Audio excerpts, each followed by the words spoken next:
말씀이 고별설교 마지막 세 번째의 말씀에 해당됩니다. 물론 뭐 고별설교를 세 번이나 했느냐 그런 건 아닙니다. 내용상 중요하다 여겨서 지금 세 번으로 나누어서 함께 말씀을 나누고 있는 겁니다. 요즘은 어르신들을 위한 프로그램들이 많이 그래도 개발이 되는 것 같아요. 최근에 이 활 쏘는 것이 또 어르신들에게 좋다 그러네요. 그러니까 나이가 정말 많으시면 힘들 수 있겠지만 적어도 한 70까지는 가능하다라고 이야기합니다. 회비도 한 2, 3만 원 정도 하고 활도 한 알에 한 개, 화살 한 개에 한 8,000원에서 한 뭐 6개월 이상 쓴다고 하니까 문제는 이제 활이 좀 비싸서 한 20만 원 돈 한대요. 근데 이거는 이제 거의 좀 이렇게 수리만 좀 하면서 쓰면 거의 뭐 그냥 끝날 때까지 쓰신다 생각하면 되는 거니까 뭐 특별한 뭐 운동복이 필요한 거나 그런 건 아닌 것 같아요. 이야기를 하면서 이게 왜 좋으냐를 말을 합니다. 일단 화살을 당기려면 근력이 있어야 된대요. 이제 이 글을 쓴 논평을 쓴 건데, 논평을 쓰신 분이 이제 60대 후반 되시는 분인데, 자기가 이제 논평을 쓰기 위해서 그 활 쏘는 곳을 가서 이게 과연 타당하냐, 할 수 있겠느냐라고 하면서 취재차 나가서 당겨봤는데, 이 거리가 한 140m가 된다나요? 관역까지가. 근데 당긴다고 당겼는데 거기까지를 못 나간대요. 140m를 못 나간대요. 저도 못 나갈 것 같은데요. 그걸 나가게 하기 위해서 근력 운동을 해야 된대요. 근데 또 한 번 잡으면 활까지 샀는데 앞에다 쏘고 말 건 아닐 거 아니에요. 관역까지 쏴야 되니까 이 일을 위해서 근력 운동을 해야 된대요. 팔 힘도 길러야 되고 근력 운동을 해야 되고 또 한 가지는 정신 집중이 된대요. 딴 생각하면 화살이 엉뚱한 데로 가기 때문에 그래도 맞추려고 하는 거니까 정신 집중이 된대요. 한 발 쏘고 말 거 아니잖아요. 여러 발을 쏟아보면 1시간 또는 그 이상을 집중해서 하게 되면 집중력이 좋아진다라는 얘기고, 세 번째는 무엇보다도 이 다리 힘이 없으면 이게 집중해서 활을 시위를 당길 수가 없다네요. 그러니까 잠깐 시작 그러고 바로 당기는 게 아니라 뭐 10발이든 그렇게 당길 것이고, 또 한 발을 당기기에 집중해서 하다 보면 서 있는 시간이 길답니다. 그러다 보면 다리 힘이 없으면 주저앉는데요. 한두 발 쏘고 힘들어서 못 쏘겠다고, 물론 다리 힘만 들어가는 건 아닐 겁니다. 뭐 허리 힘도 있을 것이고, 근데 이것이 뭐 무리하면 좋은 건 아니에요. 무리하면 좋은 것도 아니고 건강이 안 좋으신 분들은 해서도 안 되죠. 그러나 어르신들의 운동으로는 괜찮은 운동이다라고 소개를 했어요.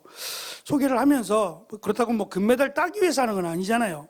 말 그대로 운동인데, 논평을 쓰고 이분이 이제 나름대로 그것을 자기 체험하면서 여러 가지 장점도 있고 뭐 좋은데 그런 이야기를 하시더라고요.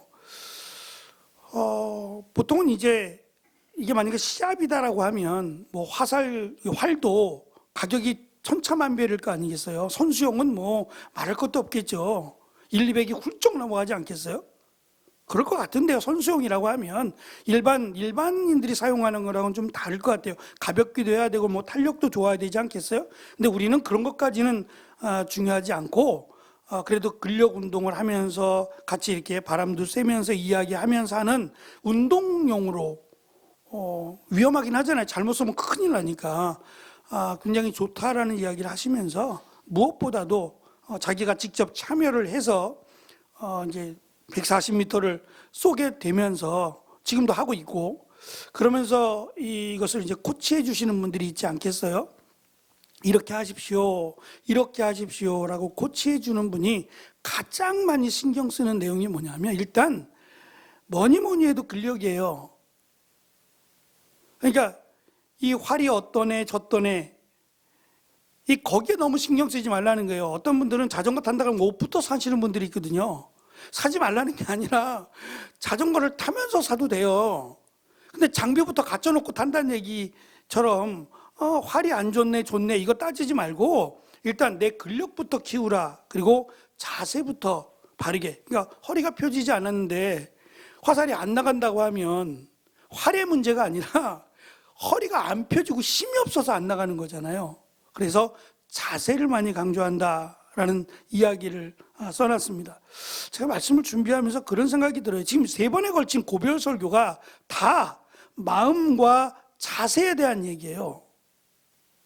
지금 하나님께 뭘 바치라 그런 거 하나도 없죠.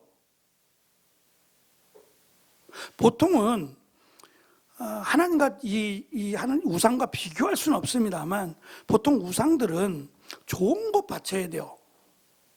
우리의 생각에도 우상들은 좋은 거 좋아한다고 생각을 하잖아요. 신들에게 바치는데 가장 좋은 거를 드려야 된다고 생각하지 않아요? 내가 못 먹더라도 가장 좋은 거를 드려야 된다는 생각을 갖고 시작하잖아요. 근데 하나님께서 지금 원하시는 것은 나에게 좋은 거 가져와라 그러시지 않잖아요. 하나님만 믿는 믿음, 그리고 말씀에 순종하는 것만을 강조하시는 게 어쩌면 너무 쉬운데 이 너무 쉽기 때문에 우리가 소홀하게 여기는 것은 아니냐는 거예요.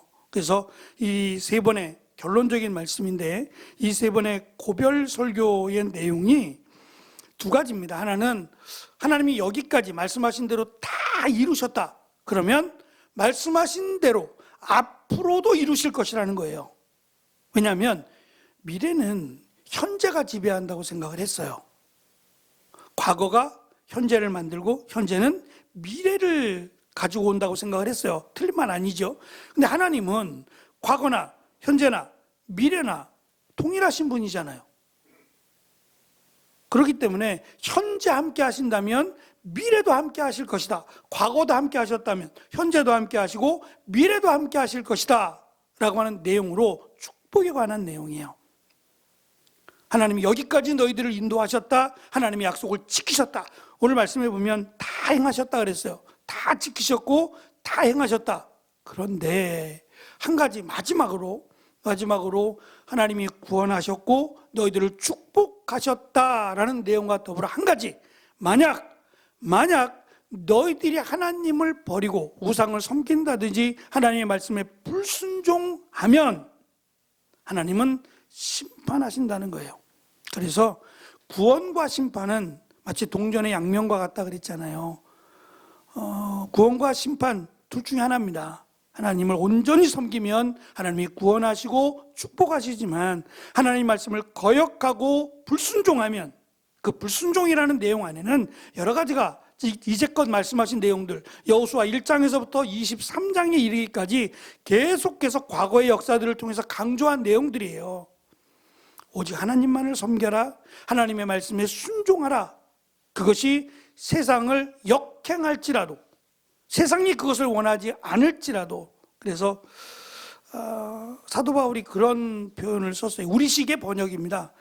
사실은 헬라어 성경 그렇게 되어 있지 않지만 우리식의 번역인데 저는 이 번역이 더 마음에 들어요.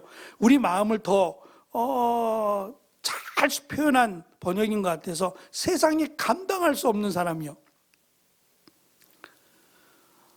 아니 죽여도 안 되는데 어떻게 이겨요? 그러지 않을까요? 제일 무서운 사람은 죽음을 두려워하지 않는 사람이에요. 그 사람한테는 정말 이겨낼 방법이 없어요. 겁을 줬는데 겁도 안 먹고 죽이라고. 그 사람을 어떻게 이기겠어요? 웬만큼 핍박하면 그만둬야 되는데 죽인다고 해도 예수를 믿겠다니 그냥 내가 포기하고 마라 라고 하는 설명일 겁니다. 우리가 그렇게 악바리 같은 그런 마음이 아니라 사실 우리는 죽어도 산다라고 하는 우리가 죽어도 산다라고 하는 이 믿음이 있기 때문에 가능한 거예요. 믿음이 없다면 불가능해요. 죽음이 두렵지요. 예? 어떻게 해서든지 생명을 연장하려고 하는데 죽으려고 하는 사람이 어디 있겠어요. 예수님 믿으면 죽어. 이거를 그냥 흘려들을 사람이 누가 있겠냐고요. 누구에게나 죽으면 두려운 건데 그러나 예수님을 믿으면 구원을 받는다라고 하는 믿음과 확신이 있으면 이게 가능해진다는 거예요.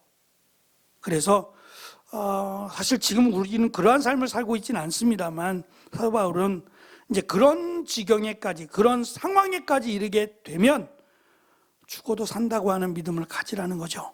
구원에 대한 확신을 가지라고 강조하고 있습니다. 오늘 말씀을 좀 자세히 살펴보겠습니다. 1페이지를 보시면 여호수아는 세 번째 단에 여호수아는 과거의 하나님의 은혜를 상세히 묘사하지 않고 하나님의 약속, 구원과 심판이라고 했습니다. 이 두 가지가 모두 성취되었음을 강조합니다. 제가 14절을 조금 직역을 해서 써놨습니다. 같이 읽어보겠습니다. 시작. 보라, 나는 오늘 온 세상이 가는 길로 가려니와 너희의 하나님 여호와께서 말씀하신 모든 선한 말씀이 하나도 틀리지 아니하고 다 너희에게 응하여 그 중에 하나도 어김이 없음을 너희 모든 사람은 온 마음과 혼 전체로 아는 바라.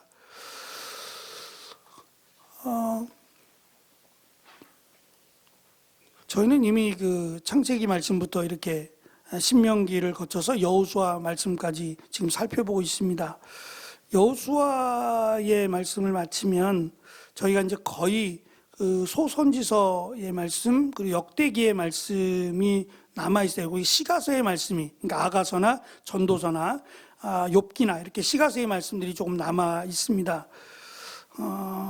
제 마음으로는 지금 여호수아서를 마치면 욥기의 말씀을 한번 나누려고 지금 준비 중에 있습니다. 욥기가 아브라함 시대 사람입니다. 아브라함, 그러니까 꽤 앞서가죠. 성경의 순서적으로 보면 한참 나중인 것 같은데 욥기의 내용이 아브라함 시대를 배경으로 해요. 그렇게 보고 이해하시면 더 좋으리라고 생각을 합니다. 그때 가서 말씀을 드릴게요. 주연이가 지금 중등부 학생들 설교를 해요. 근데 제가 보면서 얘도 이제 궁금한 것도 많고 잘 모르니까 그런데 보면은 제가 이제 미련하다 그러는데 새벽 2시, 3시까지 원고를 써요. 그러면 주일날이 얼마나 힘들어요. 토요일 2시, 3시까지. 그러니까 언제부터 시작하는지 모르지만 자기 딴에는 금요일부터 원고를 쓴대요. 금요일부터 책도 읽어보고 쓰는데 제가 속으로 그러죠. 이거 하는데 그렇게 오래 걸리고 막. 근데 제가 그랬거든요. 제가 신학교 다닐 때, 신대원 다닐 때 이러다 죽겠다. 난 설교 한 편 하는데 20몇 시간이나 걸리고 그렇다고 내용이 그렇단 것도 아니고 고민만 잔뜩 하다가 내가 이래가지고 정말 한 편의 설교나 제대로 할까? 이런 고민이 쌓이고 쌓여서 결국은 유학을 결정한 거거든요. 그렇다고 갔다 와서 달라지는 건 없는데 그래서 제가 속으로 웃었어요. 아이고 내가 그랬었는데 이러면서 왜 그렇게 미련하게 하냐. 한 가지는 새벽 3시까지 하지 마라. 그건 잘못된 거다. 적어도 12시까지만 해라. 아직 너는 젊으니까 12시까지만 하고 자라. 새벽 3시까지 가면 주일날이 힘들어서 사역에 방해가 된다.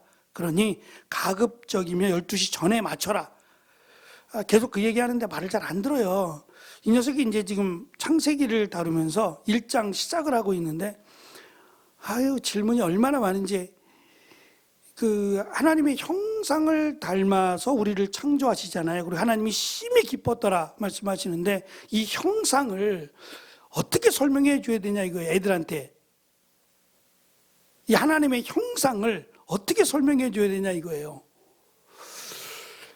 이게 어렵더라고요. 아이들이 이해할 수 있는 언어로 설명한다는 게. 제가 고민하다가 한 가지 예를 하나 들어줬어요. 아마 이 얘기가 여기 나와 있는 마음과 혼을 다하여 라는 내용이 아마 이 부분이 될 것 같아서 그래요.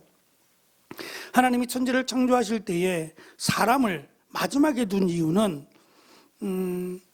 사람이 이것을 창조했다라고 말하지 못하게 하기 위해서. 첫째 날 사람을 만들고 해, 달, 별을 만들고 이렇게 하면 사람이 만들었다고 말할까 봐 다 만들어진 다음에 마지막 만드신 거예요. 아멘이에요? 아멘이에요. 기분 나쁘세요? 그게 맞으니까 하나님이 하신 거잖아요. 근데 사람은 내가 만들었다고 그럴 수 있는 거니까. 또 한 가지는 사람은 하나님 만드신 질서나 하나님이 만드신 것에 도움을 받아야 돼요.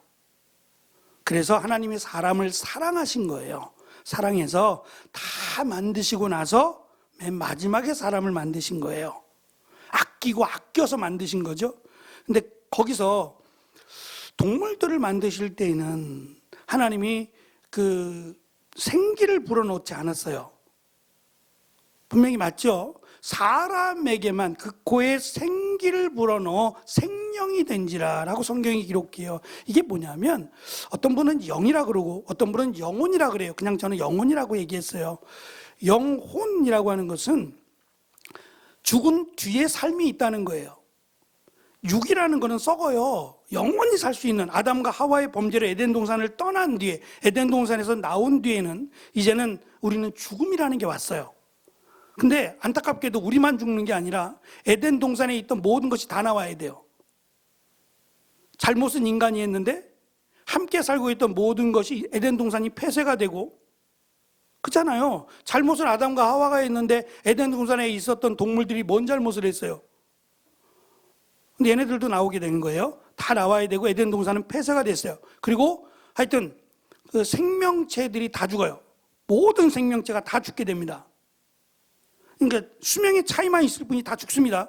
죽는데 하나님이 그 형상을 사람에게 부어주심으로 사람만 시간이 지나 죽고 그 이후에 영혼은 안 죽어요. 영혼은 안 죽습니다. 그래서 영혼이 구원을 받느냐 심판을 받느냐가 결정되어 있어요. 이건 사람만 해당되는 거예요. 사람만. 그러니까 짐승은 영혼이 없어요. 영혼이 없어서 다시 만날 수 없어요. 그냥 슬픈 거로 끝나는 거예요. 다시 만날 수 없습니다. 그러나 사람은 천국에서 만나든 지옥에서 만나든 반드시 한 번은 만납니다. 지옥에서 만나는 것은 예수님을 믿지 않는 경우, 제가 그냥 답을 드리는 거예요. 예수님을 믿지 않으면 지옥에서 만나는 거고, 예수님을 믿으면 천국에서 만나는 겁니다.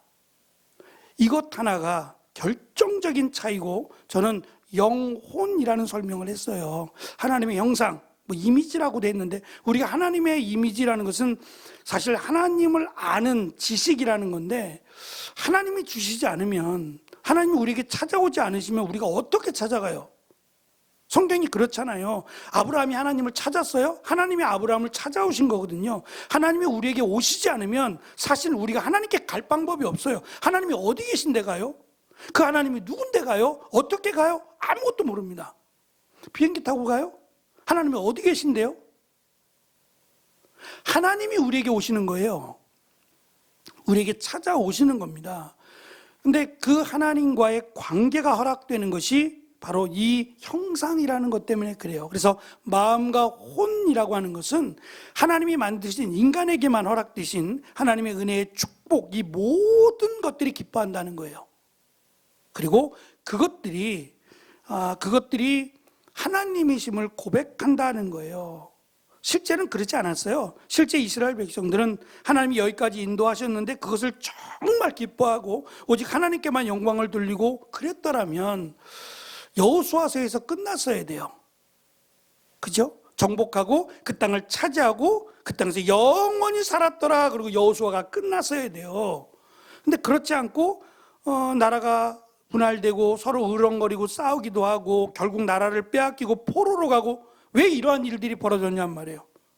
결국 그것은 그들이 하나님을 제대로 알지 못했다는 것이고, 또 하나님을 지금 여호수아가 이야기한 것처럼 제대로 섬기지 않았다. 그래서 약속대로 축복과 심판, 구원과 심판 둘 중에 하나인 약속대로 하나님이 응하셨다라는 것을 우리는 기억해야 됩니다.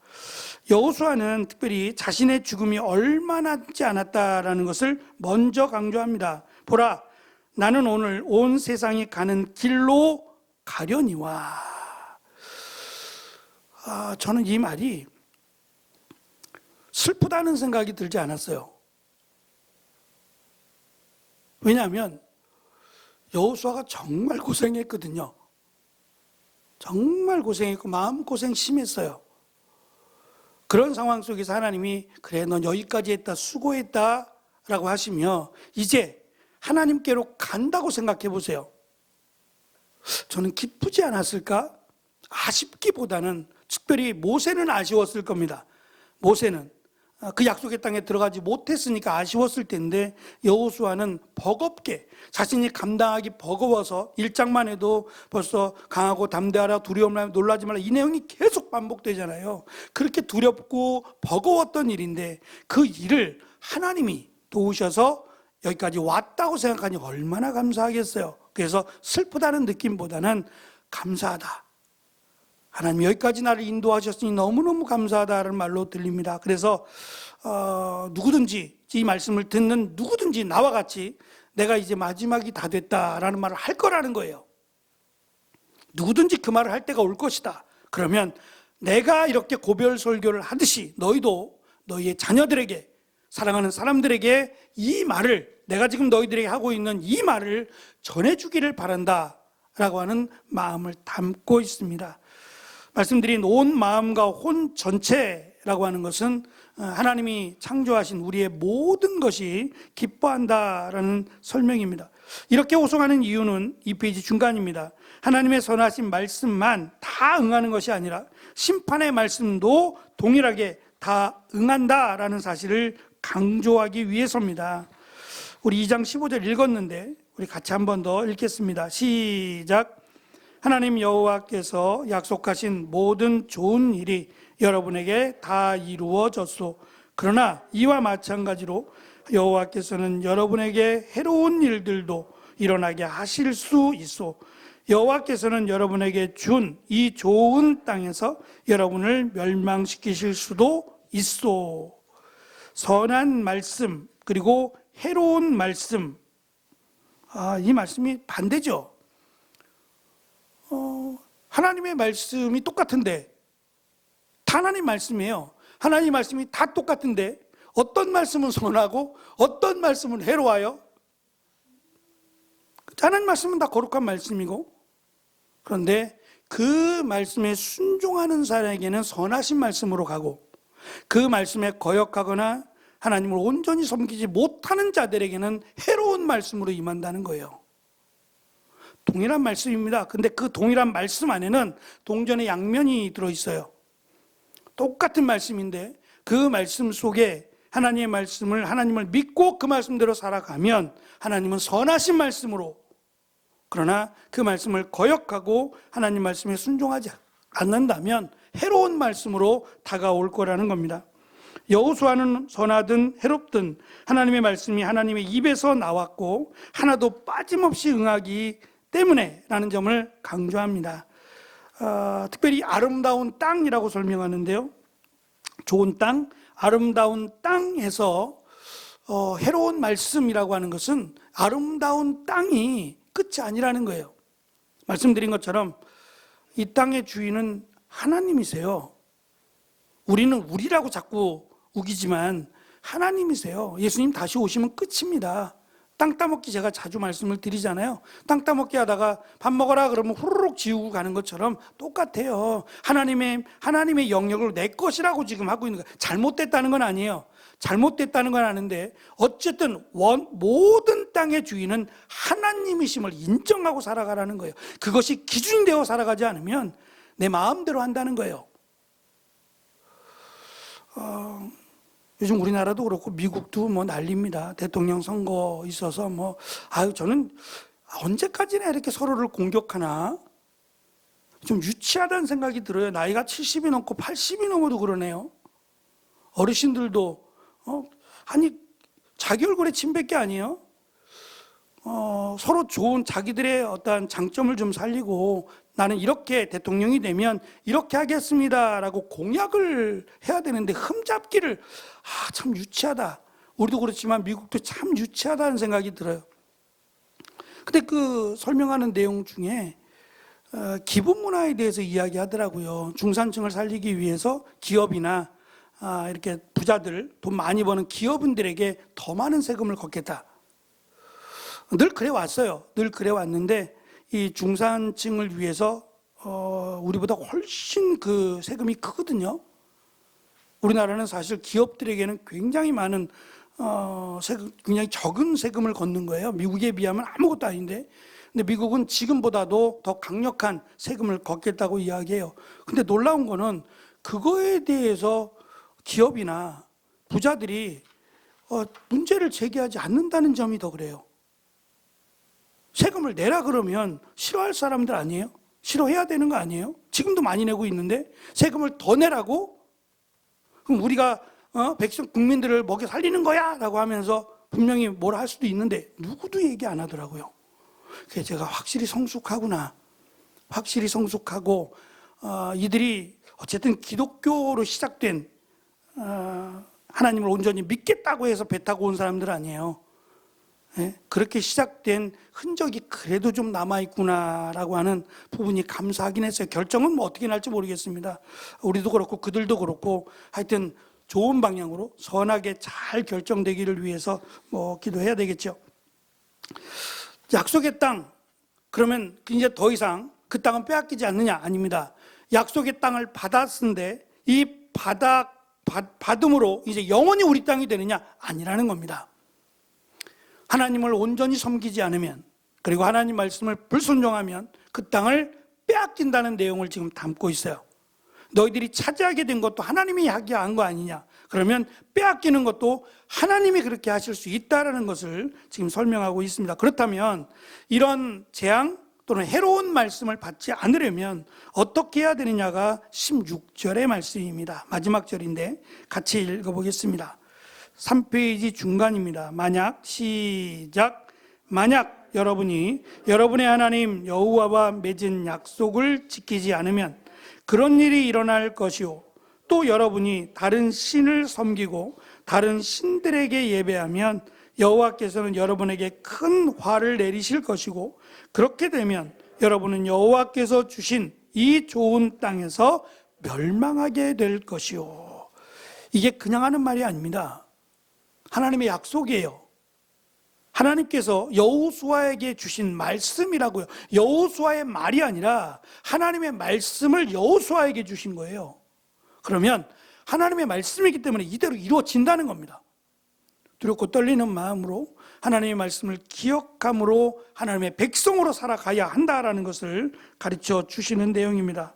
유일한 방법, 멸망하지 않는 유일한 방법은 하나님을 온전히 믿고 하나님만을 섬기는 것을 지금 강조하고 있습니다.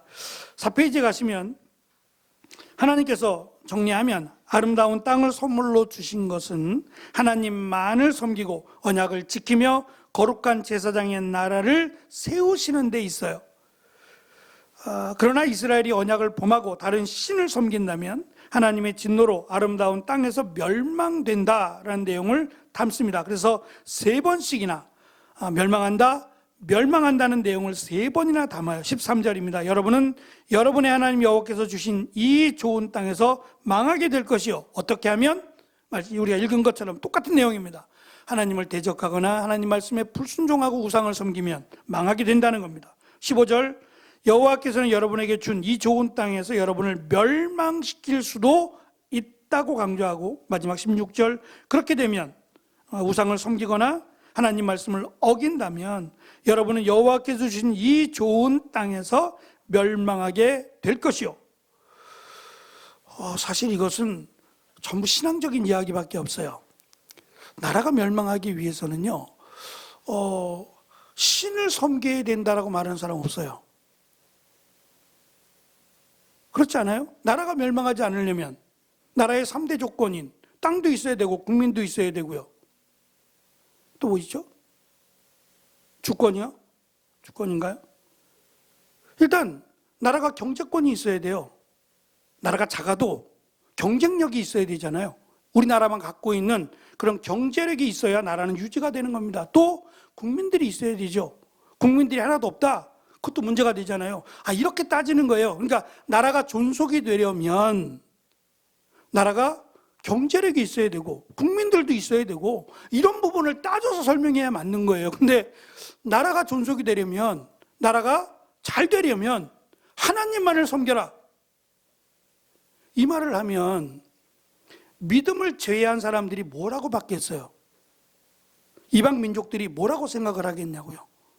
하나님을 알지 못하는 사람들은 웃기다 그럴 겁니다. 우습다 그럴 거예요. 말도 안 된다 그럴 거예요. 근데 성경의 내용은 다 똑같아요. 다 똑같습니다. 이스라엘 역사 전체가 그렇습니다. 하나님의 역사죠. 만약에 우리가 하나님을 믿는다면, 또 하나님을 믿기 때문에 이 말씀에 아멘할 수 있는 겁니다.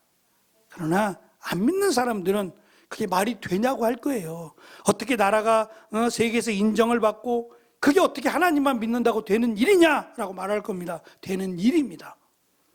그게 하나님의 일하심이에요. 하나님은 우리가 생각하는 그 이상, 성경에 기록된 우리가 흔히 말하는 기적이나 이런 능력, 얼마든지 하나님은 행하실 수 있는 전능하신 하나님이시거든요. 그래서 우리가 사실은 어려움이 있거나 힘든 부분이 있을 때 하나님께 나와 기도하고 위로를 받는 겁니다. 하나님의 도우심을 믿고 위로를 받는 겁니다.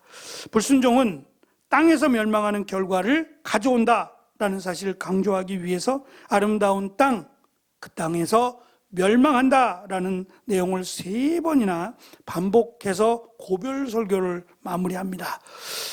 끝이 부정적이라는 얘기는 아닙니다. 앞에서 이미 축복의 말씀들을 다 했어요. 경고의 내용입니다. 왜냐하면 하나님이 약속의 땅, 아름다운 땅을 주셨는데 교만해서 이 땅이 마치 내 것인 것처럼 그렇게 착각하고 하나님을 버린다면 하나님은 얼마든지 너희들을 광야로 쫓아낼 것이다. 이것이 과거의 역사였잖아요. 2주면 들어올 수 있는 땅을 40년을 방황하게 하신 거 하나님 아니세요? 그것도 솔직히 광야에서 40년 동안 살면 얼마나 많이 죽어야 되는데요. 농사도 짓는 것도 아니고 하나님 계속 돌리셨잖아요. 근데 먹을 것도 매일같이 만나와 메추라기를 보내시고 반석을 쳐서 물을 주시고 하나님이시니까 가능한 거 아니셨어요? 그러면 하나님이 이 아름다운 땅에서 광야로 내보내시는 것은 아무 일도 아닐 거예요. 그것을 우리는 소선지서를 통해서 확실히 보고 있는 겁니다. 말씀대로 이루어졌어요. 하나님을 거역하고 우상을 섬겼더니 하나님이 약속대로 그들을 내어버려 버린 겁니다. 그래서 아수르나 바벨론이나 그들의 포로가 되게 하신 거예요. 그렇다면 지금도 동일하신 하나님이 우리에게 이 말씀을 주셨다면 이 말씀대로 행하는 자를 하나님이 약속의 땅으로 선한 길로 인도하신다라는 내용이 가능한 얘기죠. 그래서 하나님을 믿는 믿음으로 우리가 삶을 돌아보고 여호수아와 같이 우리의 인생을 돌아보고 내가 이제 하나님이 부르실 때가 됐다라고 하며 마지막 고별 설교 유언을 할 때에 자녀들에게 이 여호수아와 같이 하나님을 온전히 섬겨라, 하나님을 온전히 믿으라고 할 수 있는 이 귀한 믿음을 유언으로 남길 수 있는 저와 여러분이 되기를 축원합니다. 기도하겠습니다.